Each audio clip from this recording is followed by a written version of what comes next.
Olá, tudo bem com vocês? Meu nome é Suzete Paza e eu sou autora do livro Abusada. Estou vindo aqui para dar o meu depoimento através de um convite que eu recebi da Júlia Couto, em parceria com a Universidade PUC de Campinas, para uma campanha que se chama Mulheres na Luta. Eu vou dar spoiler do livro, gente. Então, eu conheci o meu ex-marido com 16 anos. E foi aquele amor, aquele primeiro amor. Eu idolatrava meu ex, eu achava ele o meu Deus, o meu tudo.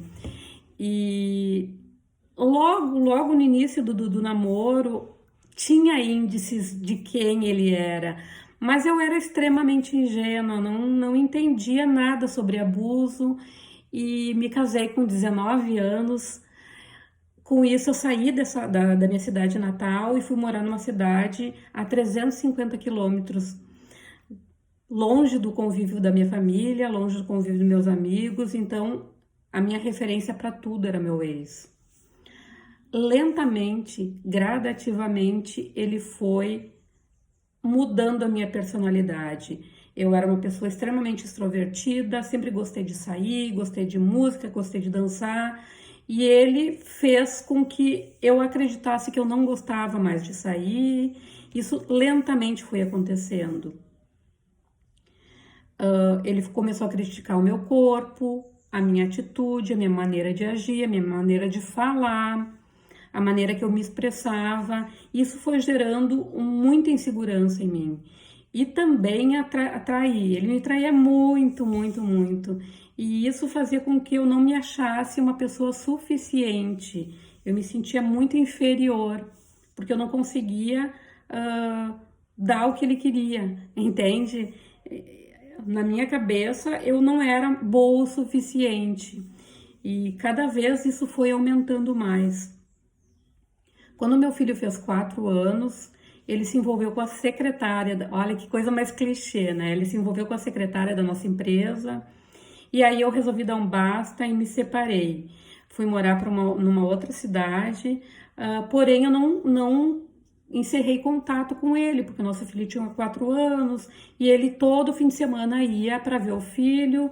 Com isso, sempre me chavecando, ele me convenceu que tinha mudado, que eu poderia voltar. Eu voltei novamente para ele. Então, com o passar do tempo, voltou novamente todo o ciclo de abuso que hoje eu entendo, que começa com o romance.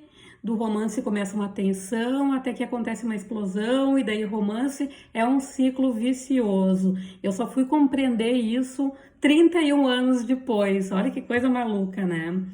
Então eu voltei para ele e as coisas foram cada vez aumentando. A intensidade da agressividade, das traições foram crescendo. E com isso eu fui cada vez diminuindo, eu fui perdendo a minha identidade. Até que em 2014, o meu filho estava com 18 anos, ele foi viajar com a amante e eu aproveitei, chamei meu filho, disse que eu ia separar e fugir de casa. Porque eu sabia que se eu esperasse ele voltar de viagem, ele não aceitaria a separação. Então a única forma que eu encontrei para encerrar foi fugir de casa. E eu cheguei na casa dos meus pais completamente aniquilada. Eu estava me achando assim incapaz de sobreviver a tudo isso que estava acontecendo, porque foi muito intenso. Ele não aceitou, ele me ligava de madrugada, ele infernizou a minha vida. E eu estava decidida a me divorciar, eu fiz o meu divórcio, só que eu voltei a conversar com ele. E então ele me convenceu, então vamos nos divorciar, mas vamos voltar para lá, para tu trabalhar na empresa. E eu aceitei, acabei voltando para ele. Obviamente que não deu certo, né? Ele continuou me traindo, ele continuou me machucando. E com isso eu fui entrando numa depressão muito profunda e tentei suicídio. Quando eu tentei suicídio, eu procurei uma psiquiatra. E essa psiquiatra sempre me indicava, tu precisa fazer terapia. Só que eu era avessa porque o meu ex odiava psicóloga. Ele achava que psicóloga era só para tirar dinheiro. E para não contrariar a vontade dele, eu não ia. Eu também achava que elas não seriam boa o suficiente para mim. E com isso eu não conseguia me desligar. E ao acaso, num dia de extrema depressão, eu conheci ao acaso a página da Débora do Mas Ele Nunca Me Bateu. Inclusive eu uso na capa do meu livro, ela me autorizou e hoje eu trabalho como administradora lá, voluntária, com muita honra. E quando eu descobri a página da Débora, eu comecei a ler relatos e me identificar com muitos relatos. Com isso surgiu a ideia de eu escrever a minha história, isso em 2018. Então, no final de 2018, eu procurei uma amiga minha, que é uma escritora que se chama Bia Braz, que escreve muito bem, para ela escrever minha história. E ela disse, Suzete, eu tô escrevendo uma trilogia, não tenho como escrever tua história. Escreve tu mesma, que depois eu vou ser a tua crítica. Ah, mas eu não me achava com capacidade para escrever, porque eu sempre fui uma leitora compulsiva. Jamais, nunca me passou pela cabeça escrever um livro. Mas ela falou com tanta certeza que eu ia conseguir, que eu passei a acreditar que eu conseguiria. Nisso comecei a escrever minha história e a minha mãe foi diagnosticada com um câncer no pulmão. Então ela veio e o meu ex, tudo nesse meio tempo, brigou com a amante e pediu se ele pudesse voltar a morar dentro de casa, até a gente fazer a partilha, e eu deixei, porque eu fiquei sensibilizada, porque ele estava muito mal mesmo, aparentemente. Eu disse, não tem problema, volta a morar aqui, tem o quarto de hóspede aí, tá tudo muito bem. Obviamente que quando ele voltou para dentro de casa, ele começou a chavecar novamente e me enlouquecer. E eu estava muito preocupada com a minha mãe, eu estava escrevendo a minha história, eu falei para ele que eu estava escrevendo a minha história, e ele me enlouquecendo. Aí eu fui para Porto Alegre para acompanhar minha mãe, o período que ela teve que fazer uma bateria de exames. Nisso surgiram nódulos na garganta, ela teve que fazer primeiro essa cirurgia, então eu acabei ficando 2 meses em Porto Alegre.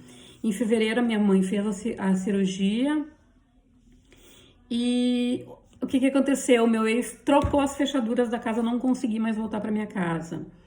E aí eu fiquei arrasada novamente. Disse, não, mas tudo bem, vamos.